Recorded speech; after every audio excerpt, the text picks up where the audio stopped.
అందరికీ నమస్కారము. తాళపత్ర నిధి ఛానల్కు స్వాగతం.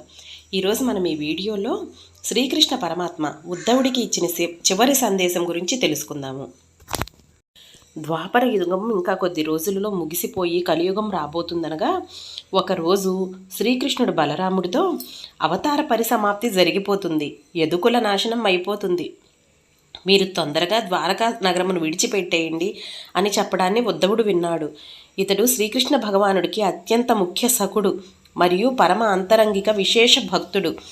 ఆయన కృష్ణుడి దగ్గరికి వెళ్ళి, కృష్ణ, మేము నీతో కలిసి ఆడుకున్నాము, పాడుకున్నాము, అన్నం తిన్నాము, సంతోషంగా గడిపాము. ఇలాంటి కృష్ణావతారం ముగిసిపోతుంది అంటే విని నేను తట్టుకోలేకపోతున్నాను. నిన్ను విడిచి నేను ఉండలేను. కాబట్టి నా మనస్సు శాంతించేటట్లు నిరంతరము నీతో ఉండేటట్లు నాకేదైనా ఉపదేశం చెయ్యి అన్నాడు. అప్పుడు కృష్ణ పరమాత్మ కొన్ని అద్భుతమైన విషయాలను ఉద్ధవుడితో ప్రస్తావన చేశాడు.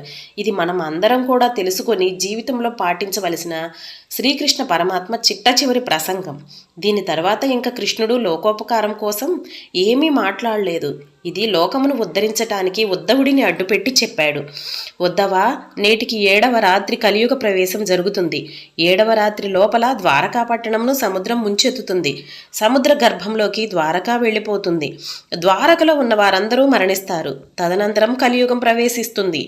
కలియుగం ప్రవేశించగానే మనుష్యుల యందు 2 లక్షణములు బయలుదేరుతాయి. 1 అపారమైన కోర్కెలు, 2 విపరీతమైన కోపం. ఎవ్వరూ కూడా తన తప్పు తాను తెలుసుకునే ప్రయత్నం కలియుగంలో చెయ్యరు. కోర్కెల చేత, అపారమైన కోపము చేత తమ ఆయుర్దాయమును తమ తగ్గించుకుంటారు. కోపము చేతను, అపారమైన కోర్కెల చేతను తిరగటం వలన వ్యాధులు వస్తాయి.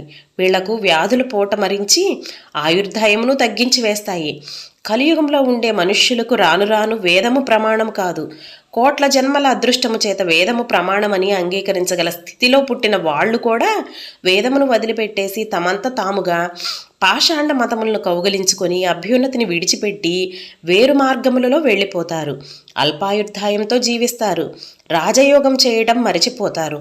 తద్వారా బ్రహ్మయోగం అనబడే క్రియాయోగం లేదా నేనున్న స్థితికి చేర్చే లయ యోగం అనబడే ఒకటి ఉందనేది తెలుసుకోరే ప్రయత్నం చేయరు. ఆడంబరాలకు ప్రాధాన్యతనిస్తారు. ఉపవాసములు తమ మనస్సును సంస్కరించుకోవటానికి, ఆచారమును తమంతట తాము పాటించటానికి వచ్చాయి. రాను రాను కలియుగంలో ఏమవుతుందంటే ఆచారములు విడిచిపెట్టేయడానికి ప్రజలు ఇష్టపడతారు. ఆచారం అక్కర్లేదనే పూజలు ఏమి ఉంటాయో వాటి యందు ఎక్కువ మక్కువ చూపిస్తారు.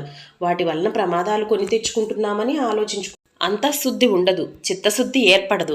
మంచి ఆచారములు మనస్సును సంస్కరిస్తాయి అని తెలుసుకోవటం మానివేసి ఏ పూజ చేస్తే, ఏ రూపమును ఆశ్రయిస్తే ఆచారం అక్కర్లేదని ప్రచారం ఉంటుందో అటువైపుకే తొందరగా అడుగు వేస్తారు. కానీ దానివల్ల తాము పొందవలసిన స్థితిని పొందలేము అని తెలుసుకోలేకపోతారు. ఇంద్రియములకు వసూలైపోతారు. రాజులే ప్రజల సొమ్ము దోచుకుంటారు. ప్రజలు రాజుల మీద తిరగబడతారు. ఎవరికీ పాండిత్యమును బట్టి, యోగ్యతను బట్టి గౌరవం ఉండదు. కలియుగంలో ఏ రకంగా ఆర్జించాడన్నది ప్రధానం అవదు, ఎంత ఆర్జించాడన్నది ప్రధానం అవుతుంది. ఎవడికి ఐశ్వర్యం ఉన్నదో వాడే పండితుడు. భగవంతుని పాదములను గట్టిగా పట్టుకొని ధరించిన మహాపురుషులు ఎందరో ఉంటారు. అటువంటి మహాపురుషులు తిరిగాడిన ఆశ్రమములు ఎన్నో ఉంటాయి. కలియుగంలో ప్రజలందరూ గుళ్ళ చుట్టూ తిరిగేవాళ్లే కానీ అటువంటి మహాపురుషులు తిరిగాడిన ఆశ్రమాల సందర్శనం చేయటానికి అంత ఉత్సాహం చూపరు. అటువంటి ఆశ్రమంలో కాలు పెట్టాలి.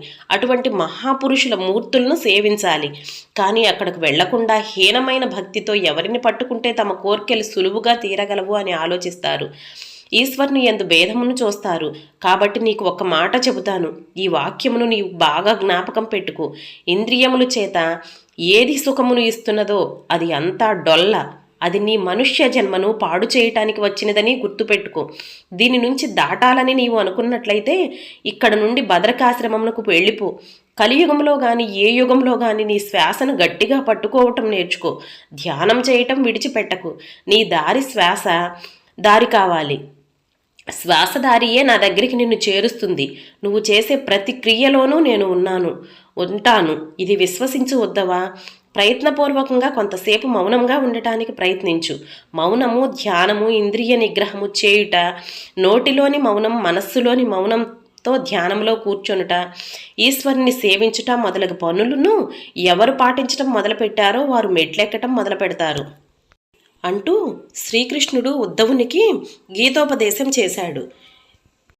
ఈ విధంగా ఆ కృష్ణ పరమాత్ముడు ఉద్ధవునికి మాత్రమే కాదు, మన మనుష్యులందరికీ గీతోపదేశం చేశారు. ఈ వీడియో నచ్చితే లైక్ చేయండి, సబ్స్క్రైబ్ చేసుకోండి. ఇలాంటి మరిన్ని వీడియోస్ కోసం పక్కనే ఉన్న బెల్ ఐకాన్ని క్లిక్ చేయండి.